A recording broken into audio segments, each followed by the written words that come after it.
Bienvenue à tous pour cette nouvelle édition du News Geek. Les sorties de films, les jeux vidéo, les news importantes dans l'univers, c'est ici que ça se passe. Au sommaire de cet épisode, les sorties films et jeux vidéo de cette semaine, mais aussi les différentes news du web. C'est parti.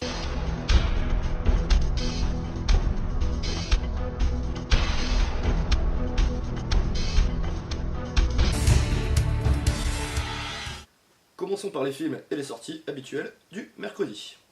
En eau trouble, de John Turteltaub. En gros, on est au cœur de l'océan Pacifique, dans un sous-marin, avec une équipe de chercheurs qui est attaquée par un mégalodon.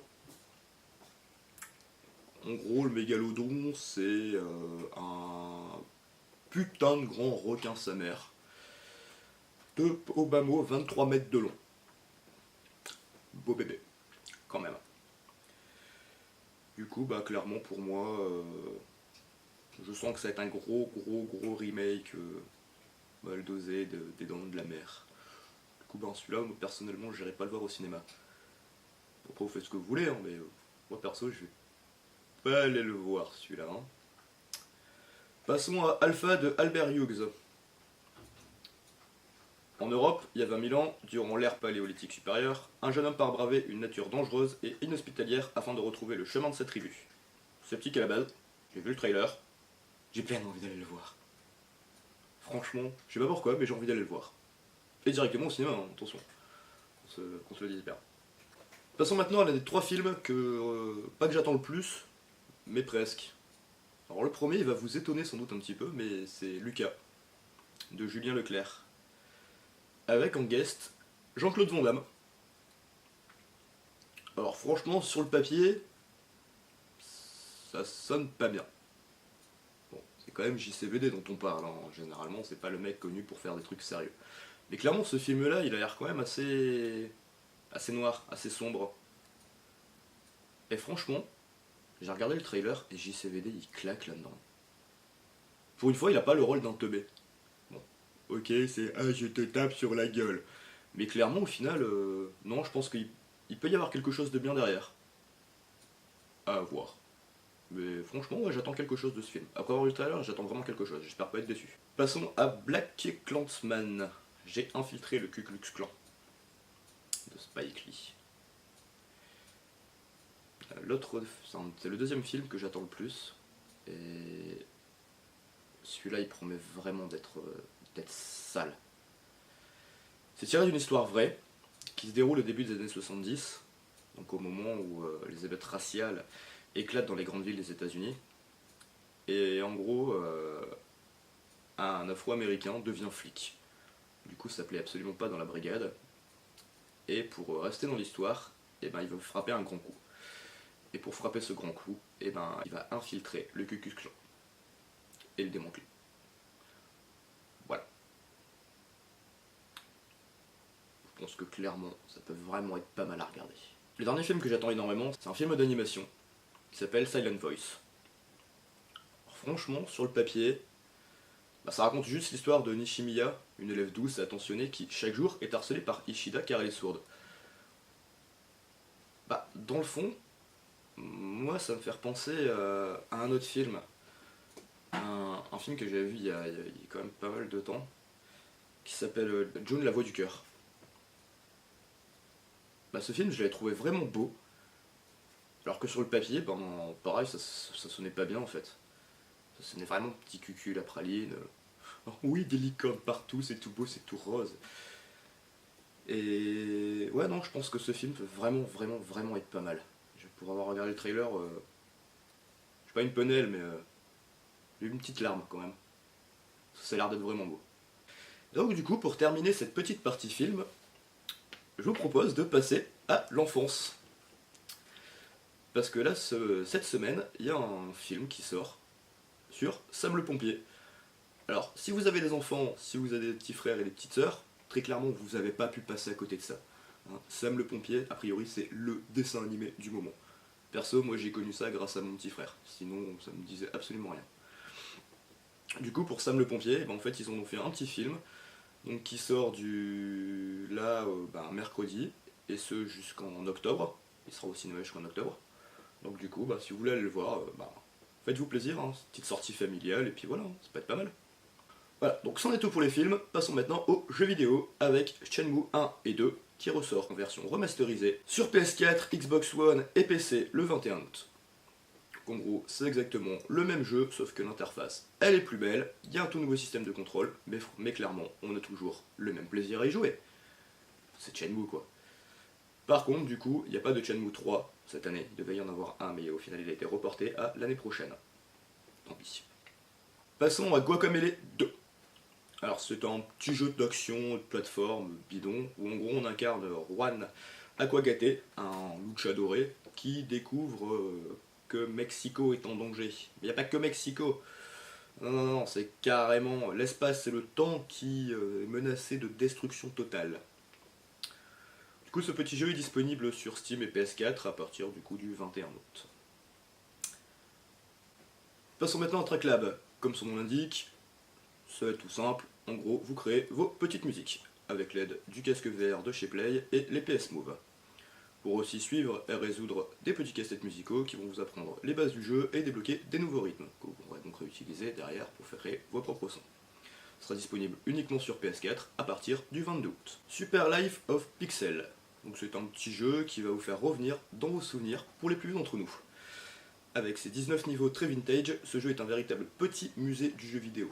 Très clairement, en passant de la Commodore 64 jusqu'à la Super Nintendo, ça retrace l'histoire de nos anciens jeux. Ceux que les jeunes connaîtront jamais, ou avec les petits émulateurs à la con qui peuvent sortir. Et ça sera disponible effectivement que chez Sony sur PS4 et PS Vita à partir du 22 août. Et on va terminer par une des licences qui revient tous les ans, c'est F1 2018. Donc clairement là on va pas présenter, on ne sert à rien. Il sera donc disponible comme d'hab sur PC, PS4 et Xbox à partir du 24 août. Passons maintenant aux news de la semaine. Et je vais commencer par une nouvelle assez triste, puisque je vais parler d'une très très grande perte dans le milieu de l'animation japonaise, avec le décès le 13 août dernier d'Enshoei Shizuka. Alors pour ceux qui ne le connaissaient pas, c'était entre autres la voix du Prof Chen, la voix de Monsieur Satan dans Dragon Ball Kai et Dragon Ball Super. C'était aussi la voix d'Ohenheim dans Full Metal Alchemist Brotherhood. Il a aussi fait Heihachi dans la saga Tekken. Donc voilà, c'est quand même une assez grande perte à ce niveau-là. Mais bon, il restera à jamais dans nos mémoires, puisque quand même, il a fait ses débuts en 84, donc il a quand même eu le temps d'avoir une belle carrière. Qu'il repose en paix maintenant. Du coup, après cette triste nouvelle, on va quand même essayer de faire revenir un petit peu une belle joie de vivre avec une nouvelle que vous avez forcément dû voir passer. Clairement, pour moi, c'est un putain de troll, ça. Mais ben en fait, non, même pas. Un flic obligé de sauver une licorne. Bon, d'accord, c'est pas une licorne, c'est une bouée. Il a surtout dû sauver les nanas qui étaient coincées dedans. Je vais faire mon misogyne, hein, mais franchement, quelle idée à con. Déjà, une bouée licorne.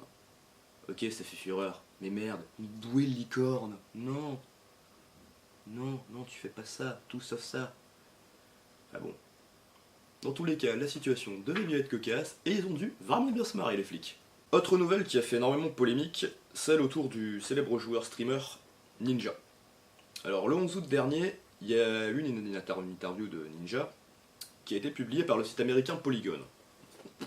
Jusque-là, c'est logique. Je vois pas en quoi il devrait y avoir polémique. Ben, la polémique, c'est qu'en fait, ce bout de papier, il a été axé sur le fait que Ninja refuse catégoriquement de jouer avec des femmes. Ok, dit comme ça, clairement, ça passe pas bien. Le monde est en droit de gueuler. Même moi, j'aurais gueulé. Mais à côté, Ninja, il a quand même donné une réponse à ça. Réponse que voici. Si j'ai une seule conversation avec une streameuse lorsque nous jouons ensemble, et même s'il n'y a pas une once de flirt, ça va être repris et inclus dans toutes les vidéos et restera putaclic pour toujours. La seule chose à faire pour éviter les ragots, c'est de ne pas jouer avec elle du tout. Ok. Pourquoi pas? C'est extrême, c'est drastique, mais pourquoi pas? Dans un sens, ça se défend. Mais dans un autre sens, Internet, il a pas besoin de ça pour créer des ragots et créer des polémiques. Du coup, il se retrouvera quand même avec quelque chose sur la gueule. La rançon de la célébrité.